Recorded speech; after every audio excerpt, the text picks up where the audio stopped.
How can we remember that even though we feel like society is telling us that we need to keep running to get to the finish line?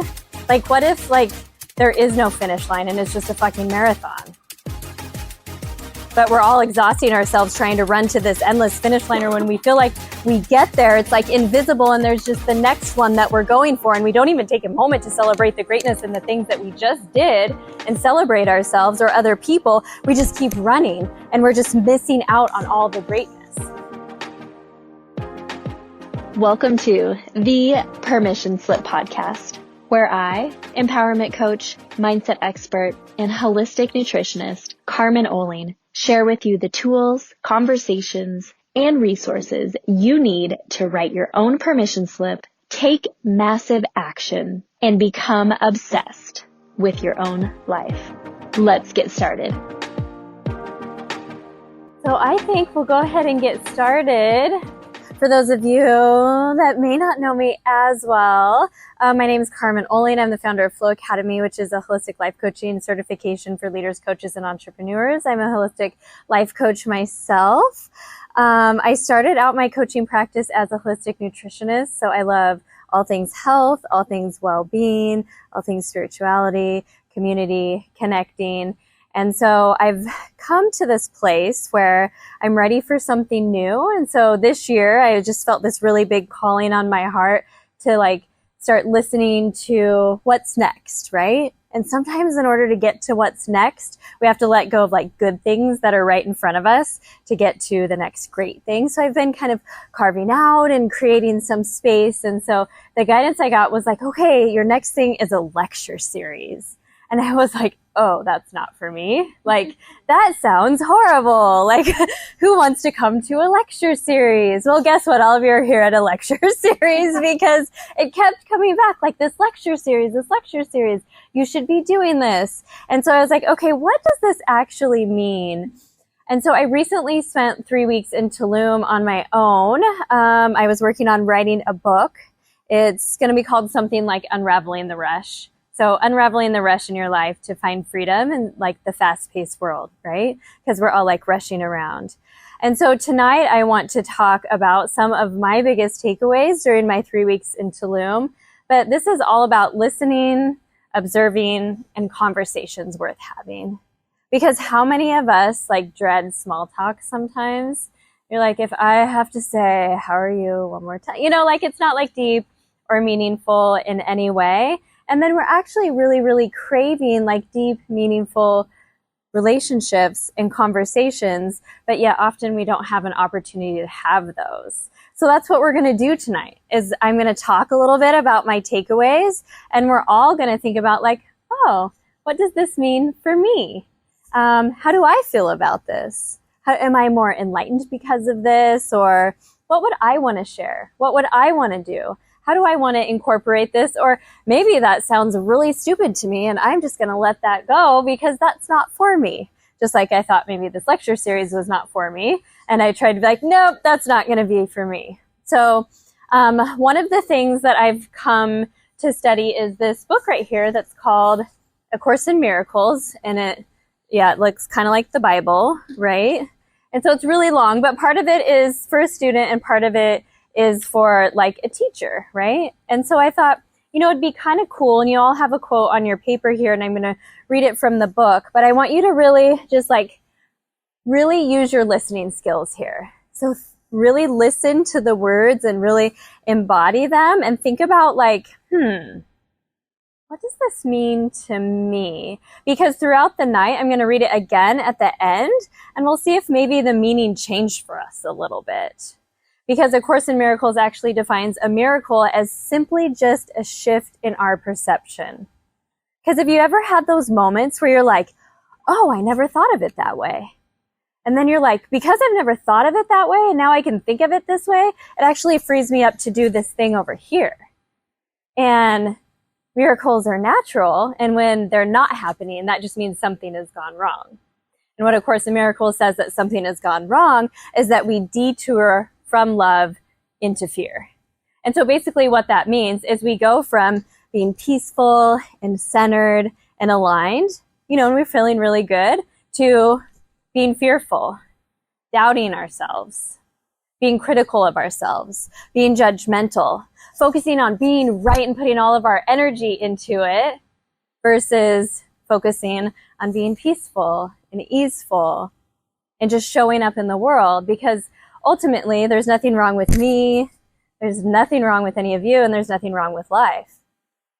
But all day long, what are we doing? Trying to find things wrong with ourselves, wrong with other people, wrong with life. But if we step back from that and go like, wait a second. So if there's nothing wrong with me, there's nothing wrong with you, and there's nothing wrong with life, and we're not placing meaning on things because nothing has meaning until we actually place meaning upon it, then wouldn't it be fun to just experience life without going around and putting all this meaning on things?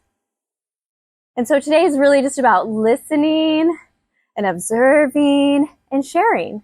We're going to each have an opportunity to share, and I have some just thought cues that we'll each kind of like get in groups and share together and really just figure out like, what does this mean for me?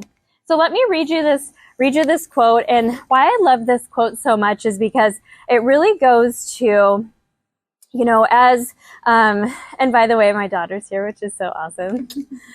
This is Janae.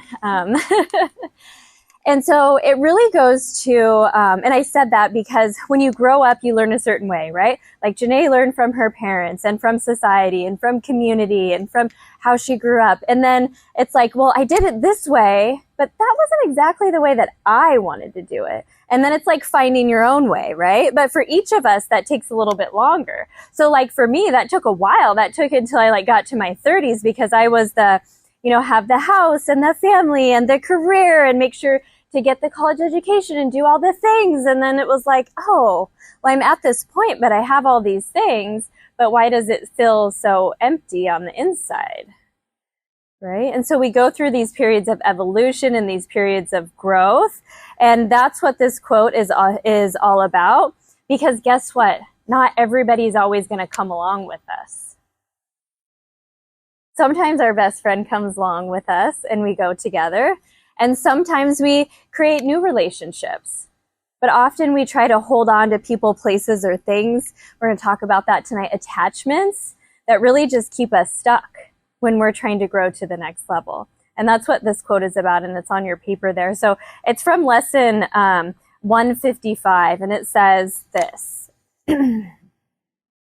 There's a way of living in the world that is not here, although it seems to be. You do not change appearance, though you smile more frequently. Your forehead is serene, your eyes are quiet. And the ones who walk the world as you do recognize their own, yet those who have not yet perceived the way will recognize you also, and believe that you are like them as you were before.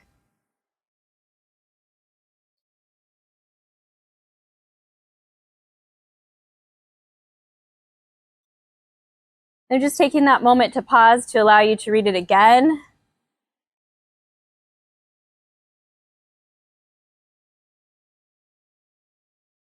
And I remember when I first heard this, I was like, oh, well, like it felt like judgy.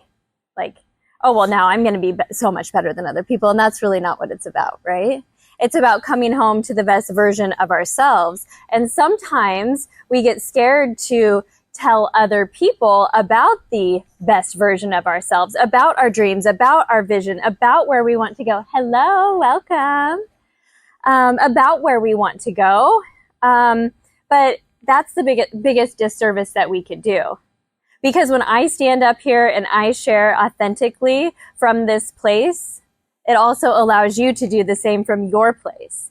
And each one of us, while we're not special, so in the way of we're more the same than we are different, but we are all unique. So each one of us has something inside of us that's been placed in there that's meant to be shared. But often what do we do with it? We cover it up. And then on the outside, we want to abandon that and abandon ourselves to make me be more like you. Because when I'm more like you, then I can feel safe. And then I can fit in. And when I fit in, I feel comfortable. And it's not scary or fearful, or I don't have to be the one to go first. But then after you do that for a while, you're realizing like, oh, maybe this isn't the place that I want to fit into. And you feel this discomfort on the inside, but you've been doing it for so long, it's really hard to get the fuck out of there. So you have to like start working towards that. And so coming to things like this is how you can work towards that. Just little small steps to work towards that. And so where you can come to this place where maybe you're in the same place that you've always been, the same environment, the same people, and you just feel different and you just show up different. So after my 3 weeks in Tulum, I realized like, whoa, even though I had been doing years of work to do all of this work to be peaceful and calm and come from a centered place, that I was still like chronically go on the inside. And I really needed to slow down because I still had some things that I had attachments to. I still wasn't listening as much as I could. I still wasn't observing and really fully embodying everything that the world has for me. Because it was almost like in this moment right here, I would almost always take myself out of it by thinking about the next moment. Or I would be in this moment, but then I would try to do 12 things in that moment. Well, let me cook my breakfast. Let me fill up the big Berkey water pitcher. Oh, the coffee thing needs to be filled up. Here, let me shut the refrigerator over here with my foot while I'm cooking this thing over here. And the water's still running. Oh, now I need to rinse the pan. Like, why am I working to condense time? I can't just take 10 minutes to cook some eggs on the stove. Calm, right? But I'm thinking about like the next moment. So I want everybody to go around and we're going to do a little sharing now. And so I was thinking, what is something that we could share that's like different, right? And so I was thinking, why don't we all answer this question? And the question is going to be, what does it feel like to you when someone's truly listening to you? So what does that feel like? And then how do you know? How do you know if someone's really listening to you?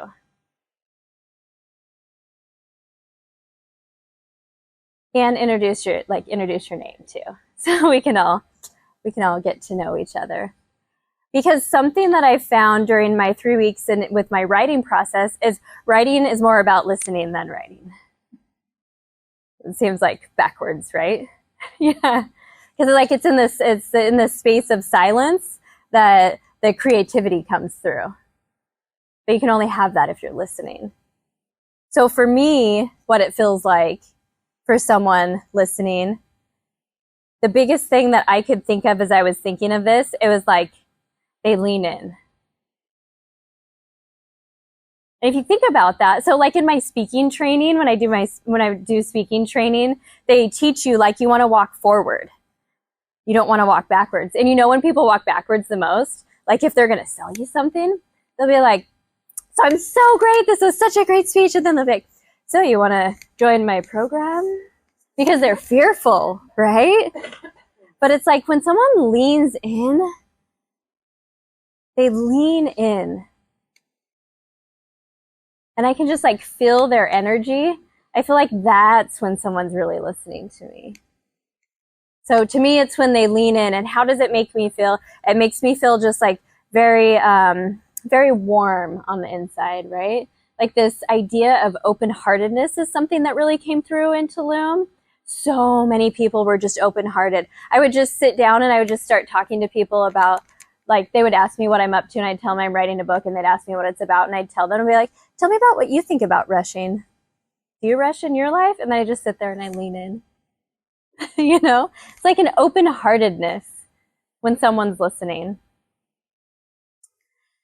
Would you be so brave to begin? And you could share one word. Like it could be when someone's listening to me, you know, I feel loved. Like it doesn't have to be like my long drawn out thing. I was just giving people time to think by blabbering. So does anybody have a hard time making small talk like when you go places? Here's the key to it. It's really like become the most interested and then you'll be the most interesting. So what I mean by that is you don't even have to say shit. You just have to ask interesting questions about the other person and get other people to talk. So like come up with some cool questions to ask other people to get other people to talk. And because you're interested in them, you're going to become the most interesting. They were such a great listener, right? How did you know? And feel free to take notes too, because I'm just going to be sharing like golden nuggets, like as we're talking and things. And so one of the things that I took away from that, something that we were actually talking about earlier in this life coaching summer school that I'm doing, is like the idea of our inner circle and what we have the capacity for an inner circle of actually like true friendships. You know, growing up, we think, oh, we're supposed to be friends with all these people, right? But really, like, capacity is small. Like maybe like 2 or 3 people, because you have to reciprocate, right? You have to remember when they told you that on Tuesday that they were going to go have this test done. And so you want to text them to make sure that like they're going to have a good day or whatever. You're thinking about them, right? You want to remember those little things within your inner circle because you want people to do that for you too. So I know Joel cut me off yesterday and I was telling him this really cool story about setting off the fire alarm here.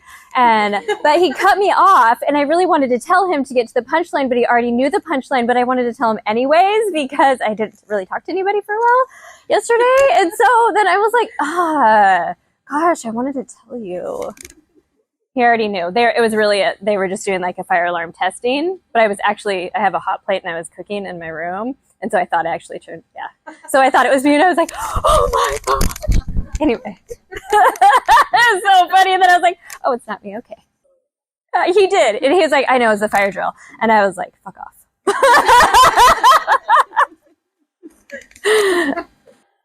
Yeah, because listening is a two-way street. But when someone's really listening, it like provides this opportunity for them in the future to also be listened to. And to know that they're going to have an opportunity to be listened to as well, which is really, really cool. Then you can amplify each other. I love that word. So good. Yeah, and I mean, listening, there's lots of parts of listening.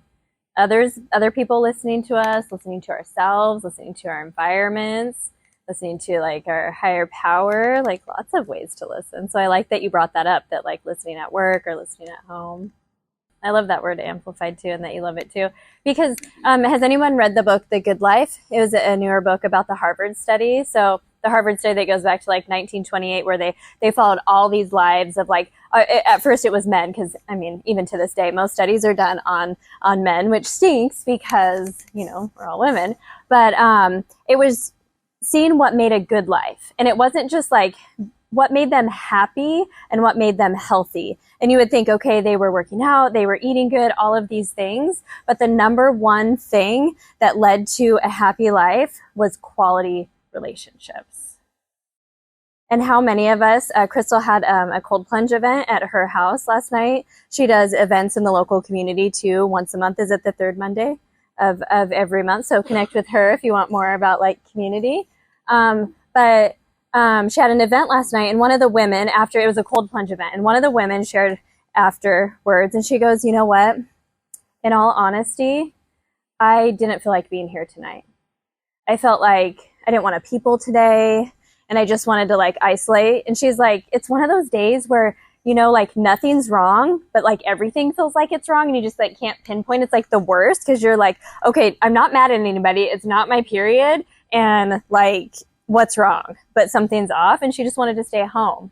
But in like this moment, she got this hit of like, that means that I have to go. And so she went. And I remember like talking to her before, and I could tell, something seems off, but I didn't know what it was. And that's okay, you know, she's here at the event. But afterwards, the sense of aliveness that she had by going and connecting with other people in community was like so huge. And she was courageous enough to share that and be like, I didn't want to be here, but now I'm so happy that I came, because I feel so good. She's like, I think I might go run for a run now, you know? And it's like, what time was it? 8 or I don't remember.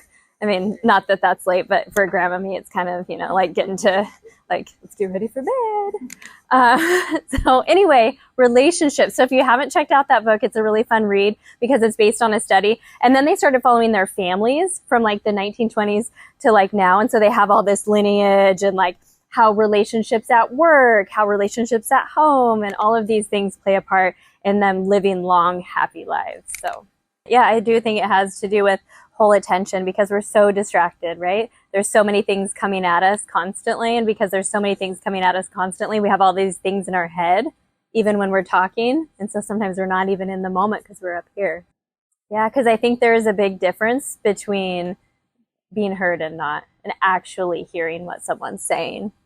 Are you listening? Are you hearing? Are you using like all of your senses? I like to define, there's a thing like be present. Being present is the best thing that you could do in your life. But then you're like, well, what the fuck does that mean?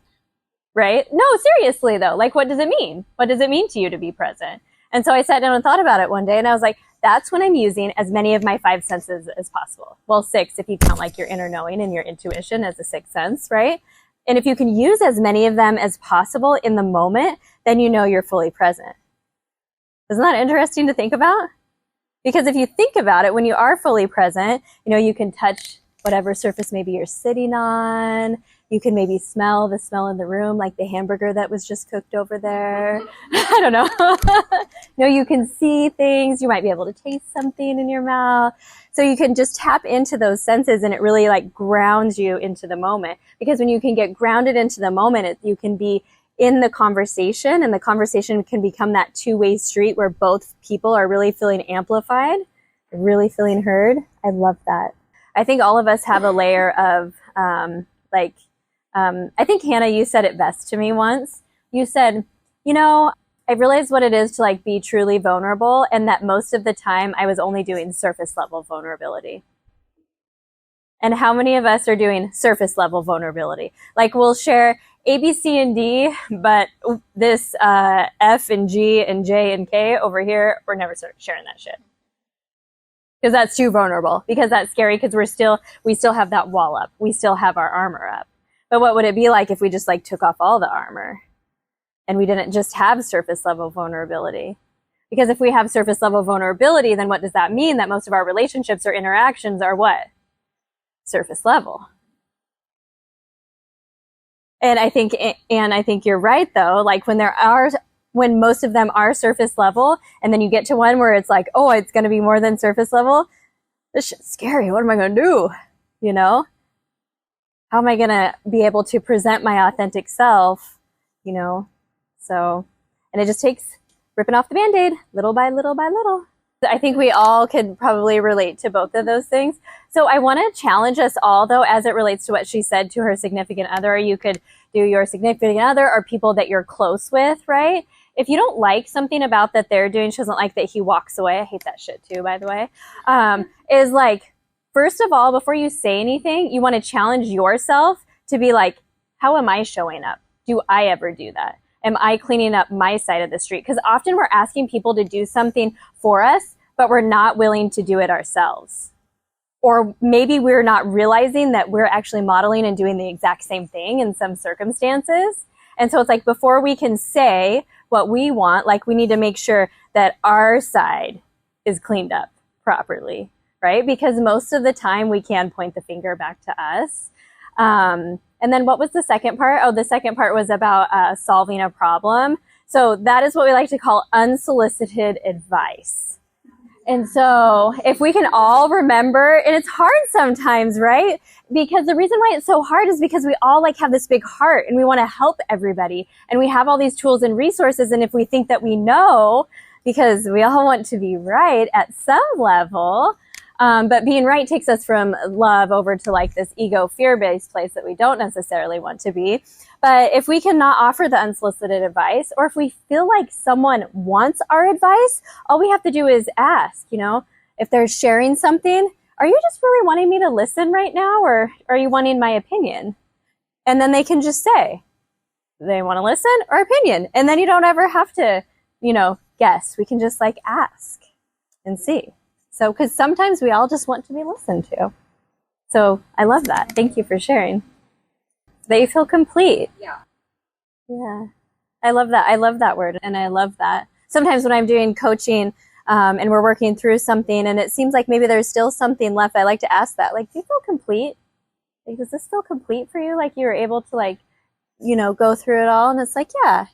And I think that feels really good. And it not both ways though, to make sure that I'm guiding and helping as much as possible. And the other person really feels seen and heard. Loving to feel complete. I love that idea. It makes me think of Megan and I are friends, and she went to Bali like on a self trip. And so when she got Whatever that was. back, no, like such like exploration of self and things. I'm enjoying watching you title that. And like her shirt being curious, but I was curious. And so I wanted to hear about it. And so we got on like a call and I wanted to listen. Like it was intriguing to me and I wanted to ask questions. And I know though, when I ask questions, then more of her own self-discovery about like what she did and what she went through, like comes through. Like when people ask me about like my days in Tulum or whatever, and like more comes up and comes through. Oh yeah, this thing came through. And then it was like, oh yeah, maybe that kind of like means this over here, you know, or I want to explore this. But it makes me think of the people that we're having conversations with though. Are we having conversations with the people that we want to be having conversations with? And it makes me think of our conversation earlier about like our inner circle and who's in our circle. And we think that everybody, every like friend or relationship or family member has to be there for our whole lifetime. But maybe it's just a reason, a season. Some people are lifetime people. But also as we get older, we have to be the one to seek out new relationships if we need new people to listen to us and new people to listen to. Because we want that two-way street. Because, you know, those conversations that you have over and over again that are the same with some of the people in your life. And how can you find people to have expansive conversations with that amplify you, that hear you, that don't just walk away right in the middle of when you're talking? But also going back to what we were talking about there is when you leave here, practice listening. Practice being the one to take the magic of the pause. Does anybody feel awkward in a pause? Yeah. And so this whole idea in Tulum is like this power of the pause.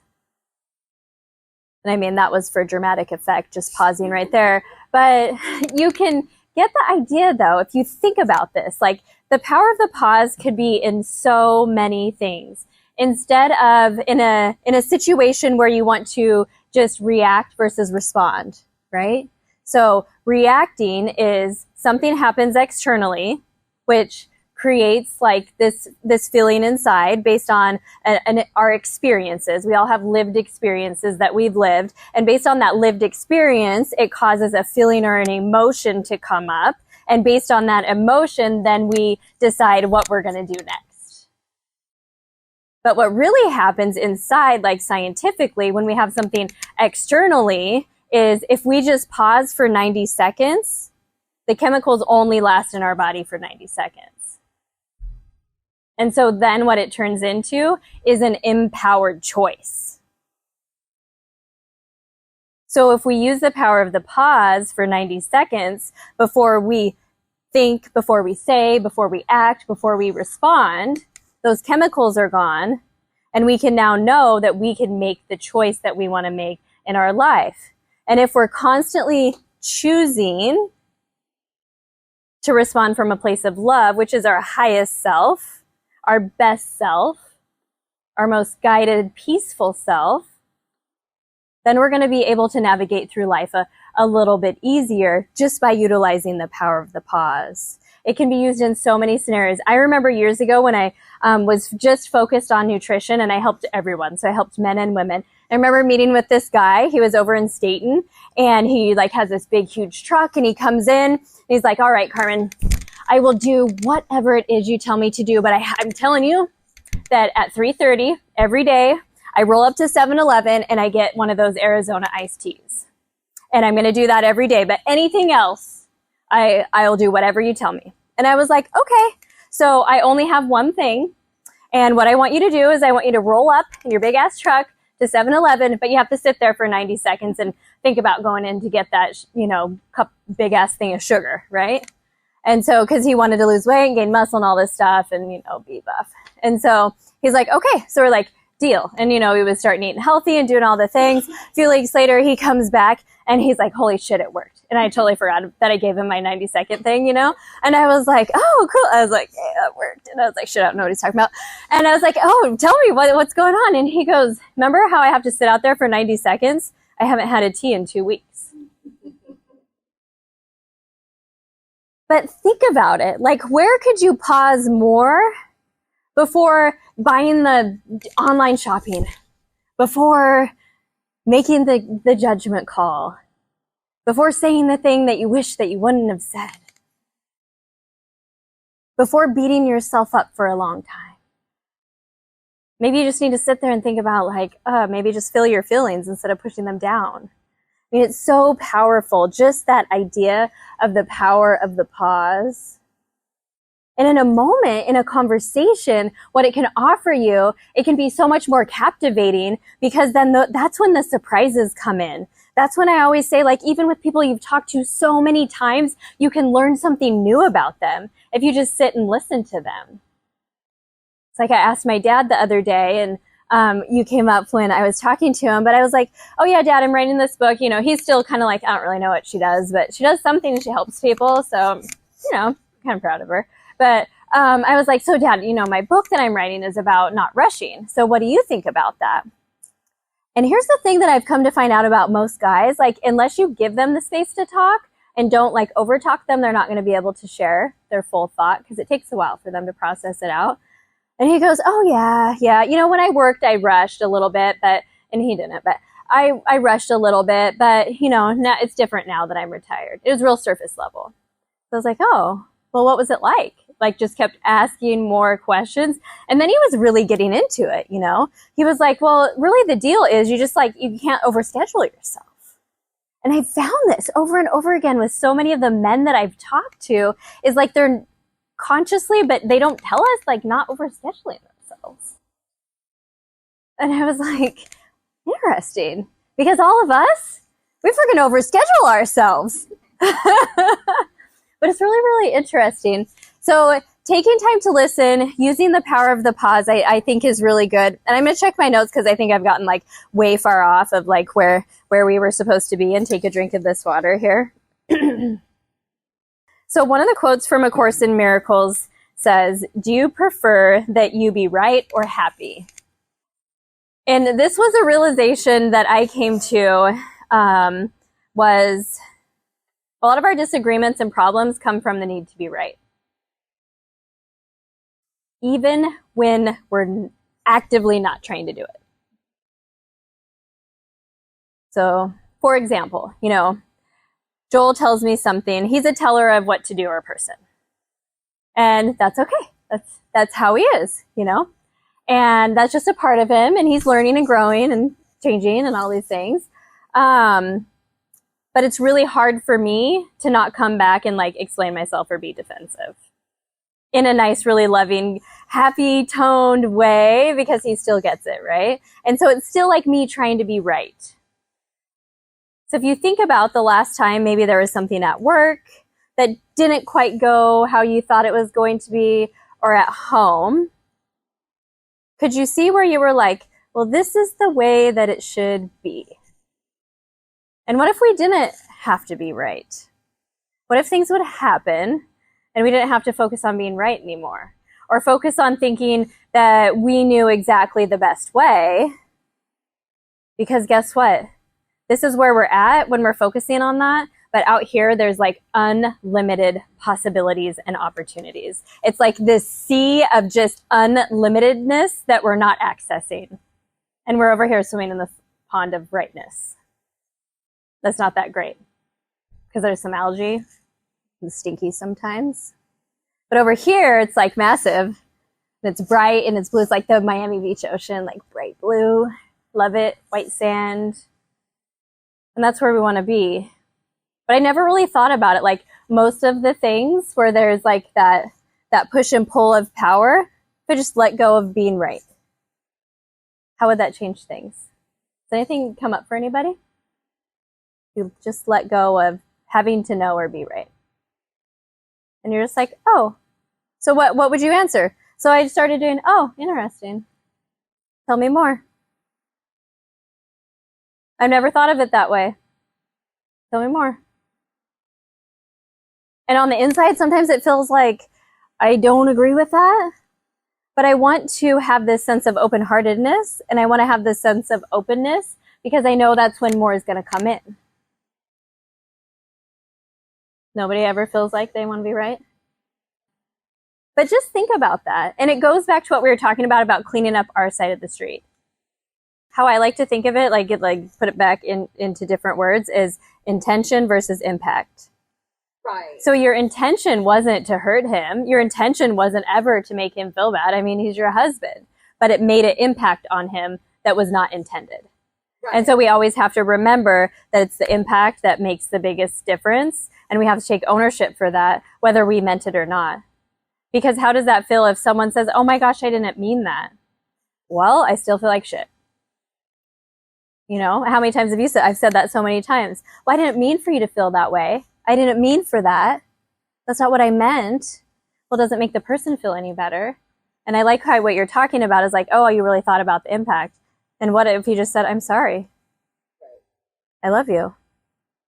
How could I do that different next time? Mm-hmm. How can I be over here with my broom, clean up my side of the street? Because it's so much dirtier than I think it is, because I'm really focused on being right, and it looks really clean on the right here, right? But then when you lift up the couch, there's all those fucking dust bunnies under there, and some old gum, and some wrappers. Maybe there's some stuff stuck underneath the couch that is going to fall down pretty soon too. So I love that. I love that. Intention versus the impact.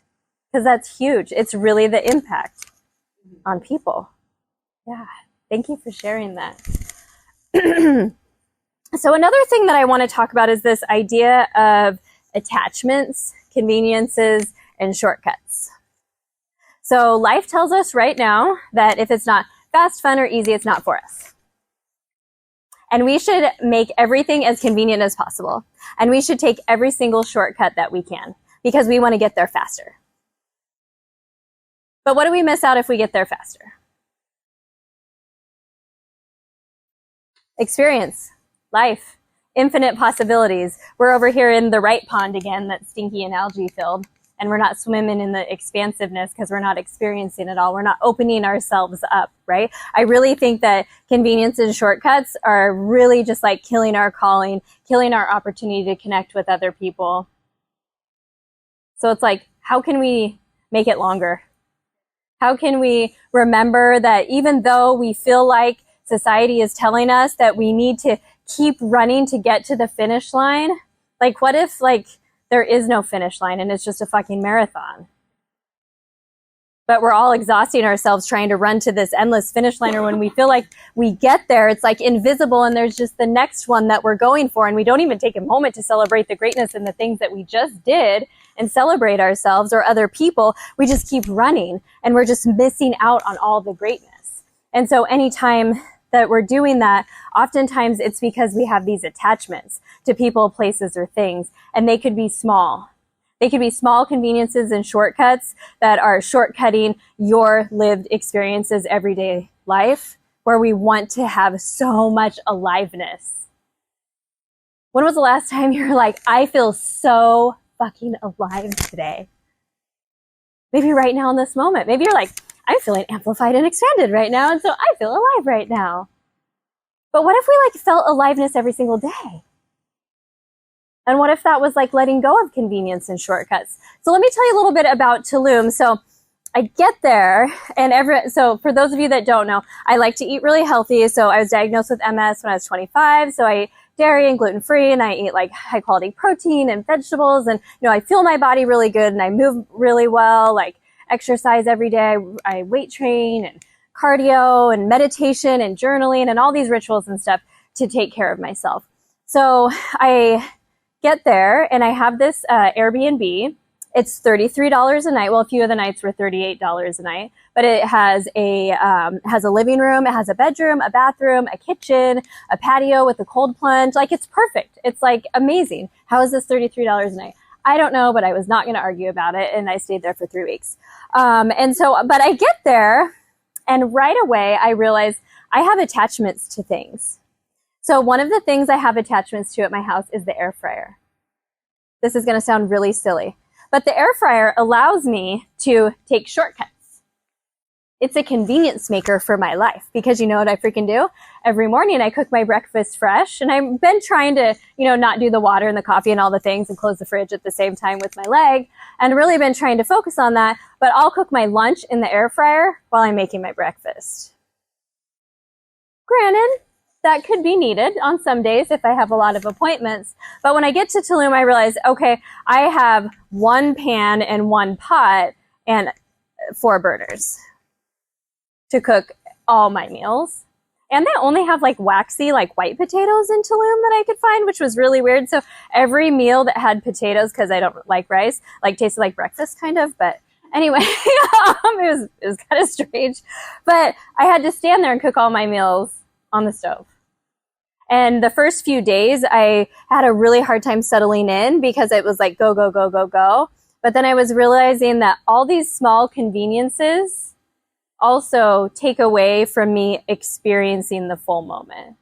And that's not to say I'm never going to use my air fryer again, but I started finding enjoyment in cooking again, because I was like standing on the stove, and I was cooking my meal, and I was just right there. And just small attachments to things that I didn't realize that I had. And so in thinking about your everyday life, sometimes we're attached to our routines. Sometimes we're attached to our environment. Sometimes we're attached to people. And are they supporting you, or are they holding you back? So I think a lot about being attached to things. And what are the things that we're attached to? And do we really need that many things? I think one of the biggest and most scariest things that Joel and I ever did was like selling our house and all of our stuff. Well, pretty much all of it, right? Like getting rid of some of it, but later it was really, really freeing because it wasn't like holding us down any longer. We were talking about that, and you're going through that process right now. What does that feel like to you? Yeah. And it's hard, and it's challenging. But we have attachments to things. And so if we start thinking about what am I attached to, and like I said, it could be thought processes. It could be how we operate on a daily basis. Can anybody think of anything that they're attached to?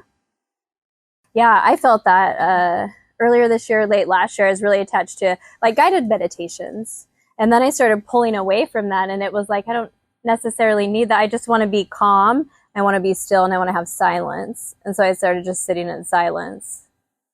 And it's different when you sit in silence. We'll kind of talk about silence too. But I want to read a couple of thoughts that I wrote down about attachments. If you think peaceful thoughts, you'll feel peaceful emotions. And that's what you bring to everyday life situations. If you're attached to being right, or absolutely need something in order to be at peace or successful, you'll live a life of striving, yet never arriving. And so that was like that idea of like always running for the finish line and like never arriving to it. If you absolutely need something in order to be at peace or successful, you'll live a life of striving yet never arriving. That's kind of what you just said, right? To release attachments, you must make a shift in how you view yourself. If your primary identification is, who can relate to this? I'm raising my hand right now. If your primary identification is with your body, your possessions, your ego is your dominant force in life. So how many times do we think about what we look like in our body every day? Yeah. Could that be a thought attachment that we're attached to? What would it be like if we let that go? What would it be like? I challenged myself a few years ago with this. What would it be like if I didn't criticize my body or what I look like today? How much more energy and expansive thoughts could I have? Does anybody ever have thoughts like that? Yeah, and so it's to start playing with and questioning yourself of like, why am I doing it this way? And like, what is my attachment? So simply have a mind that's open to everything, but attached to nothing. That sounds really simple, but it's challenging, very challenging. Let it all come in and then go as it will. Enjoy it all, but never make your happiness or success dependent on an attachment to anything, any place, or any person. That part, right? How many of us have done that? I'll be happy when. When, why not right now? Because if nothing's wrong with me and nothing's wrong with you and nothing's wrong with life, it just is, and we're all here to just experience it. Isn't in this moment like the most important moment of your life where you can feel expansive and amplified and heard and seen? And what if every moment was like that? But it might take some work, right? We might have to let go of some things, some attachments, some people, some relationships. And all of this, like, there's no right or wrong to it. There's no good or bad, and there's no black or white. It's just all about like expanding, and hopefully you're getting that miracle, that shift in your perception where you're like, this one thing really hit home with me, and I'm going to get curious about it, and I'm going to start working with it in my life and see how it might change things for me. And then you're like, oh, things changed. That's cool. I'm going to tell somebody else about it. Because guess what? You teach what you need to learn the most, and when you teach it, it really ingrains it. And then you're like, maybe there's this other thing. I'm going to try that out. And that's a fun part of life, because you can move through life like just getting so curious about things. So now I want to do a little group activity. And I'm thinking that we'll just like get into like groups of 3. They're not going to be equal, or not groups of 3, but 3 total groups. So like over here, and like middle come together. So they're not going to be equal. And I'm going to give you prompts, and then I want everybody to just go around and just say, like, what comes up for me is this. And it could be like just your first thought, and it could be totally different than the next person. But this is where we expand our minds and we feel amplified, because what comes up for you is going to be different than what comes up for you and you. It's going to be really fun. Okay.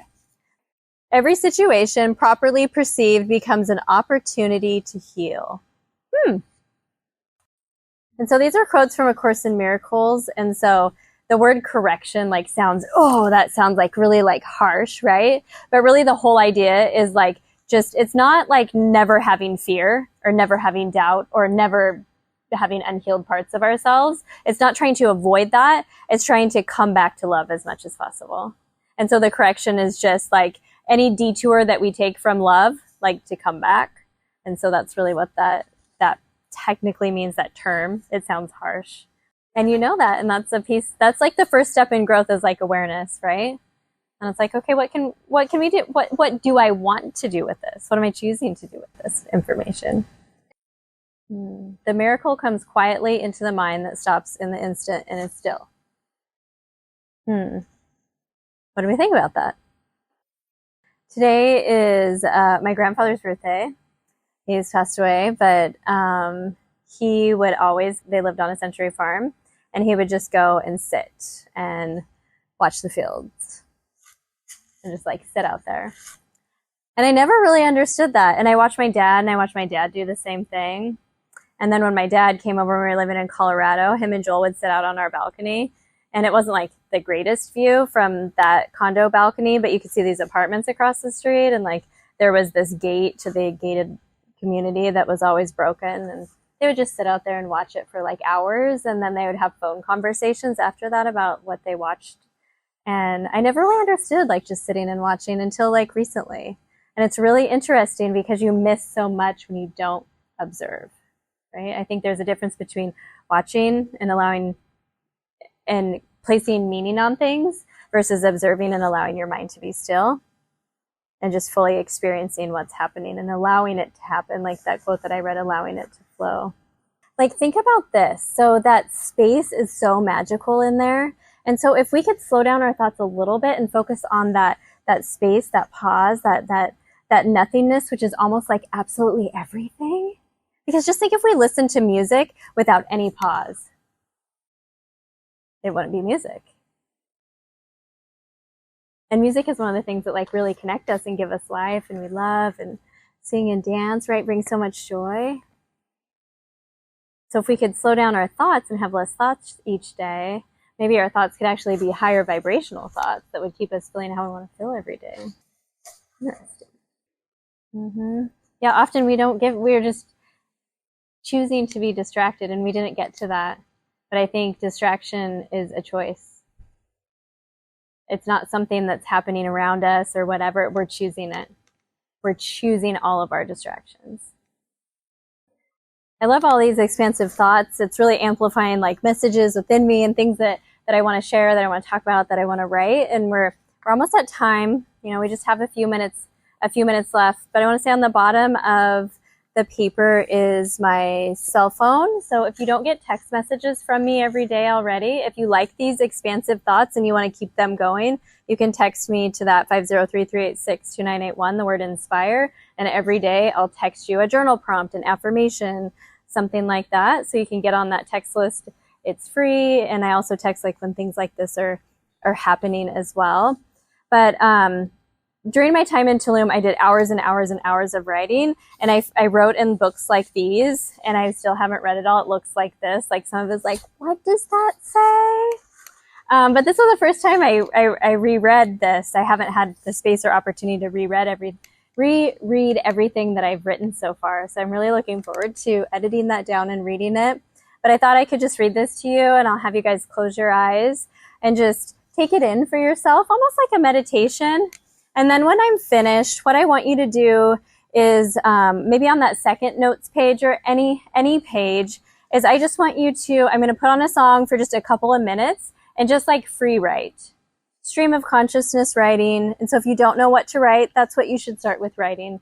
I don't know what to write. Carmen's asking me to write. I'm attending this event. I thought this, and then things will start coming, right? It's just like starting to get pushed past that block. So what I'll have you do is uncross your legs. So we want to like open up and just like be a clear channel for like energy to stream through our body. Put your feet flat on the floor. Whenever you're really trying to like clear your energy too, you want to try to have your head and neck and spine in alignment. And oftentimes we're like leaning forward. So you might need to do like a little bit of like a chin lock, which is just like, you just move your head back a little bit so your head and neck is in alignment. But be relaxed too. So make sure you're not holding your shoulders up. Just start to go inward to yourself and just take a few deep breaths, whatever that means for you and whatever feels good for you. Could be through your nose, out through your mouth. It could be all through your nose. And just notice if you're holding tension in your shoulders and allow that to let go. Allow that to be here right now in this moment of your life, just like each and every moment of your life is the most important moment of your life where you can experience the infinite possibilities that are available to you. So 6:54 a.m., August 7th. Yesterday I wrote that often our biggest roadblock to our future success is our current success, meaning we become complacent. When we stop growing and learning, we ultimately stop challenging ourselves and can come to a place where we think we know it all. Yet we can never really know it all. And this limited view I call zooming in. Keeps us stuck, closed, non-receptive to life, and our sense of aliveness is depleted. The other roadblock to success is looking at others' success and making it mean something about our own worthiness. Again, stopping us, tripping us up because we're zooming into others' lanes instead of staying focused on our own. The last major roadblock I'll mention today is our own definition of success. Do you measure by money, awards, promotion, social media mentions, or other outwardly markers? What if the only measure was our own high vibrational thoughts, feelings, and actions, while simultaneously zooming out to experience life to the fullest each day through observation, non-attachment, and contribution? Fully being open to give and receive and leaving each experience in a way that you are proud of because you see yourself how God sees you.